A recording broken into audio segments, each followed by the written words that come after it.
जनता के हर सुख दुख में, दर्द में मैं शामिल होने का प्रयास करता हूँ। जिस भारत सरकार ने इसकी घोषणा की, लेकिन राज्य सरकार और भारत सरकार मिलकर बनाएगी। यूँ चुनाव के हिसाब से घोषणा तो नहीं है? नहीं, चुनावी घोषणा होती तो राज्य सरकार कर देती।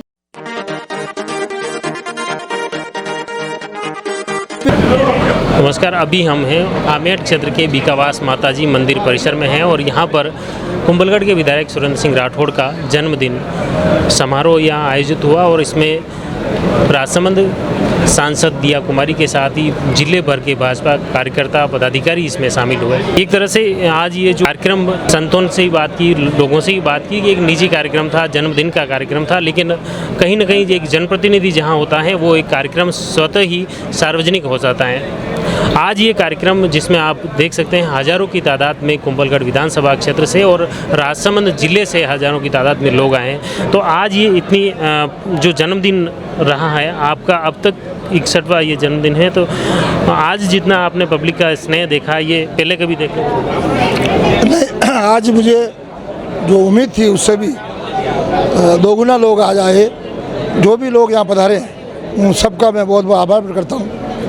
कई लोग और भी आने वाले थे लेकिन कोई कारणवश नहीं आए होंगे, लेकिन दूरभाष पर भी लोगों ने बात करके मुझे बधाई दी है। मेरे 60 साल के जीवन काल में से 30 साल मेरा सक्रिय राजनीति में हुआ जब मैं 93 में पहली बार MLA बना। मुझे सबसे बड़ी उपलब्धि मेरी ये है कि मैं आज इस जनता के जो इतने दर्शन किए उससे मुझे लगता है कि मैंने 30 साल में जो इस जनता की सेवा की है तो जनता उसका आशीर्वाद देती है। पब्लिक का जुड़ाव आपके प्रति है तो वो किन वजह से है, क्या उसमें विशेष आपका? मैंने कभी आज तक 30 साल के राजनीतिक जीवन काल में किसी के खिलाफ कोई जानबूझकर गलत काम करने का प्रयास नहीं किया।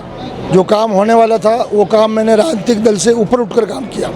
कोई विपरीत विचारधारा के लोग जो मैं जानता हूँ ये मेरे विपरीत है, लेकिन फिर भी वो यदि सही काम लेके मेरे पास आया तो मैं उसका काम करने का मैंने प्रयास किया। चाहे सरकार आपकी हो या न हो तब भी आपने जनता के काम करने के लिए, जनता के हर सुख दुख में, दर्द में मैं शामिल होने का प्रयास करता हूँ। चाहे किसी के घर में शौक हुआ तो मैं बैठने जाता हूँ, कोई शादी का कार्ड लेके आता है उसके शादी में जाता हूँ। साधारण से साधारण आदमी, गरीब परिवार, किसी भी समाज का आदमी यदि मेरे पास आता है तो मैं जिस सोफे पे बैठता हूँ उसी सोफे पे उसी व्यक्ति को भी बिठाता हूँ। कोई जाति भेदभाव नहीं है, कोई गरीब अमीर में फर्क नहीं है।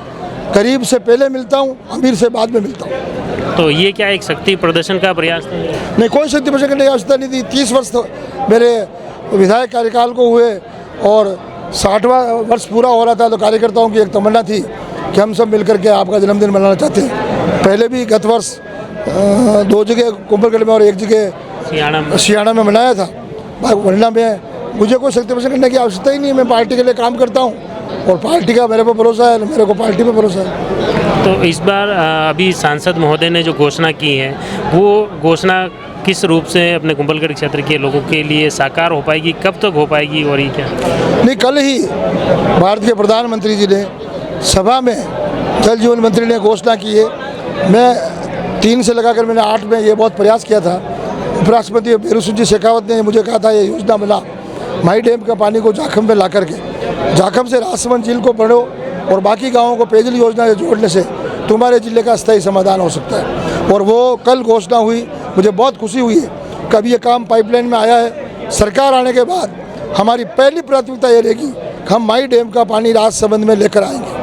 तो मई के लिए पहले सर्वे भी हुआ और उसमें टेक्निकल रूप से उसे अनुचित बताया गया और इसी वजह से वो पूरा प्रोजेक्ट भी फेल हो गया था। जब अपने किरण जी से थोड़ा आप इसमें बताओ, किरण जी जब मंत्री थी उस समय देवास का प्रोजेक्ट बड़ा था, माई डैम का प्रोजेक्ट मई के भी प्रयास नहीं, माई का प्रयास नहीं हुआ था। उस समय उन्होंने देवास से पानी लाने का प्रयास किया, लेकिन अधिकारियों ने सर्वे में उसको फिजिबल नहीं माना, इसलिए वो स्वीकृत होने के बाद भी फिर वो निरस्त हो गया था। तो अब क्या ये साकार हो पाएगा? माई डैम वाले में कोई टेक्निकल प्रॉब्लम नहीं है। माई में पानी सरप्लस पानी है।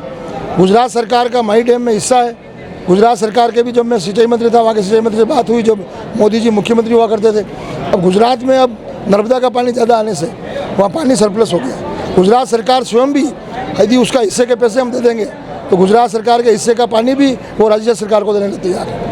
तो उससे तो पहले अपने राजसमंद तो बाद में आता, उदयपुर है, बांसवाड़ा है, डूंगरपुर, पहले तो वो प्रायोरिटी वो नहीं है। माई डैम से डूंगरपुर और बांसवाड़ा के लिए योजनाएं बन रही है। इससे पानी चित्तौड़ को भी मिलेगा, उदयपुर को भी मिलेगा, बरिशाल तक भी जाएगा और राजसमंद जिला भी है। इसमें चारों जिलों को पानी मिल रहा है। अच्छा, ये पूरी स्कीम सेंट्रल की रहेगी या स्टेट दोनों की? अब कल तो भारत सरकार ने इसकी घोषणा की है, लेकिन राज्य सरकार और भारत सरकार मिलकर बनाएगी। तो कब तक ये एक तरह से यूँ चुनाव के हिसाब से घोषणा तो नहीं है? नहीं, चुनावी घोषणा होती तो राज्य सरकार कर देती है। अभी घोषणा करने में राज्य सरकार लगी हुई है, लेकिन राज्य सरकार के पास पैसा नहीं है। जब भारत सरकार आ गई राजस्थान में तो फिर भारत सरकार ने घोषणा कर दी 3693 करोड़ की डायरेक्ट। अभी तो भारत सरकार ने की है, अब राज्य सरकार भी आ जाए तो आओ, उसमें देना चाहिए। सांसद की जो अपनी जल जीवन मिशन के तहत हर घर घर नल पहुंचाने की जो प्रयास चल रहे हैं, ये अब तक अपने कुंभलगढ़ विधानसभा और राजसमंद में कितने साकार हो पाए, कितने सफल? जल जीवन मिशन हमारे मंत्री बहुत अच्छे हैं, सब कुछ काम कर रहे हैं, लेकिन जल जीवन मिशन योजना राजस्थान में माननीय मुख्यमंत्री जी के पुत्र जल जीवन मंत्री के सामने चुनाव लड़े, वो 3 लाख से ऊपर वोटों से हारे। मुख्यमंत्री जी को आज भी वो सदमा है और इस जल जीवन मिशन के ऊपर केवल गोलमोल बातें होती है। आज भी मैं कह रहा हूँ, मेरे खेत क्षेत्र में 75 ऐसी स्कीम है जिसमें से 5 स्कीम से लोग पानी नहीं पी रहे। सबको वर्बली निर्देश है कि चुनाव तक लोगों को पानी नहीं पिलाना। नहीं तो अभी स्कीमें भी तो अधूरी है सर, पूरी हुई नहीं। स्कीमें क्या, कहीं मोटर नहीं लगा रखी है, कहीं बिजली कनेक्शन नहीं है, कहीं पाइप नहीं जोड़ रखे हैं, इस तरह से पड़ा। लेकिन मैं वही तो कह रहा हूँ कि उसका बिजली कनेक्शन का डिमांड की राशि जमा होगी तो बिजली कनेक्शन नहीं, तो सरकार डिमांड जमा होने के बाद बिजली डिपार्टमेंट को कहते हैं कनेक्शन मत करो। कुल मिला के ये है कि 23 के वोटिंग तक जल जीवन मिशन को मुख्यमंत्री जी अपना जादूगर करके इसको लोगों को पानी नहीं पिलाना देते थे। आज जन्मदिन में देखा कि आपके पूरे विधानसभा नहीं, पूरे जिले से भी कार्यकर्ता पदाधिकारी ये नेता थे। तो नहीं, जिले से जो प्रमुख जो भारतीय जनता पार्टी से जुड़े हुए कार्यकर्ता हैं, वो जनप्रतिनिधि है, वो लोग आए हैं। बाकी तो मेरी क्षेत्र के विधानसभा क्षेत्र से ही ये सारी जनता ही है। कार्यकर्ता, पदाधिकारी, जनप्रतिनिधि जो मेरे से संपर्क में है, मैं जब सरकार में मंत्री रहा हूँ या जिला अध्यक्ष भी रहा हूँ, तो इस पूरे जिले में संगठन की दृष्टि से भी लोग मेरे से जुड़े हुए हैं। मंत्री था तो मैंने पूरे जिले में काम किया, उससे भी लोग जुड़े हुए हैं, तो निश्चित तौर से मेरे प्रति स्नेह रखते हैं, इसलिए वो लोग भी आए हैं, उनका भी धन्यवाद करते हैं। तो आगे जैसे एक तरह से मोदी जी की ये दूसरा दौरा था राजस्थान में, और राजस्थान में विधानसभा चुनाव का एक तरह से बिगुल बज चुका है, और इस में कल जो कार्यक्रम था उसमें एक देखा गया कि जो नाराज जो दड़ा चल रहा था वसुंधरा राजे, वो भी उस मंच पे देखे गए। तो क्या अब भाजपा एकजुट होकर चुनाव की तैयारी में? भाजपा एकजुट होकर चुनाव लड़ रही है। दड़े तो कांग्रेस में बहुत है, लेकिन आप बता रहे हैं, सुनने में आ रहा है अशोक जी को लो तो सचिन एक हो गए हैं। बहुत अच्छी बात है, बधाई है उनको। 4 साल पहले एक होते तो कम से कम जनता के काम तो होते। क्यों होटलों में घूमते फिरे? किसने कहा आप होटलों में जाओ? करोड़ों रुपए होटलों में खर्च कर दिए, और अब आकर कह रहे गैस की टंकी पे 500 रुपये देंगे। कितने दिन के लिए देंगे? 3 महीने के लिए देंगे। ये तो अपने तो बीजेपी की बात कर रहा हूँ, वसुंधरा जी भी तो अलग थलग देख रहे थे। वसुंधरा जी कहीं अलग थलग नहीं है, कई कार्यक्रमों में पहले तो नहीं आए। वसुंधरा जी अभी सभी कार्यक्रमों में आ रही है। कल तो अजमेर आए, लेकिन उससे पहले नाथद्वारा भी नहीं आए। नहीं, सब जगह नाथद्वारा आना कोई आवश्यकता हूँ, वो उस समय वहाँ माउंट आबू गए थे वसुंधरा जी, इसलिए नाथद्वारा नहीं आए।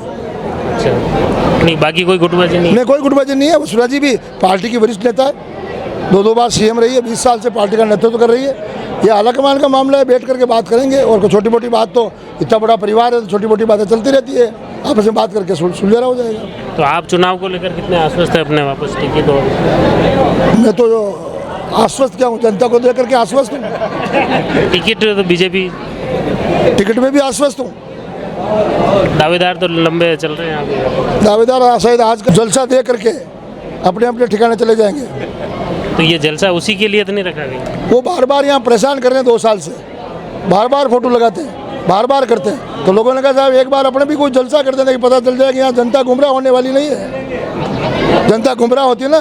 बहुत प्रयास किया लोगों को रोकने का, कांग्रेस ने और कई लोगों ने मिलकर के, लेकिन जनता ऐसे रुकने वाली नहीं है। तो मतलब ये जलसा इसीलिए किया ताकि पब्लिक वापस अपना संदेश? जनता संदेश देने आई है, मेरे को संदेश देने की आवश्यकता नहीं है। जनता ये कह रही है कि तुम क्यों समय खराब कर रहे हो, यहाँ अपना अपना काम धंधा करो।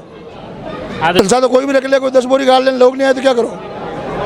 जनता का स्नेह जनता ही है। तो क्या टारगेट रहा आज महाप्रसादी का? कितना लोग आए? 15,000 से प्लस लोग आए हैं मेरी विधानसभा क्षेत्र से। अच्छा, तो कुल मिला के एक तरह से आपके चुनावी आगाज इस जन्मदिन के प्रोग्राम को प्रसादी को मान सकते? तो विकास माता रानी के दरबार से यदि प्रारंभ करें तो आप और क्या चाहिए? अब तो चुनाव ही है सामने, और है क्या? चुनाव टारगेट है। चुनाव को कोई कमजोर नहीं समझते हम। और चुनौती स्वीकार करने का मेरा स्वभाव है। चलो, ये तो सुरेंद्र सिंह जी राठौड़ जो खुलकर बोल रहे हैं कि ये जो बिकावास माता मंदिर में यहाँ के दर्शन के बाद में या महाप्रसादी के माध्यम से वो विधानसभा चुनाव में उतर चुके हैं और इसी के माध्यम से अब जन जन तक पहुंचकर वो फिर से चुनावी बिगुल में मैदान में उतरेंगे। आप जुड़े रहिए जयवर्धन न्यूज़ के साथ। धन्यवाद।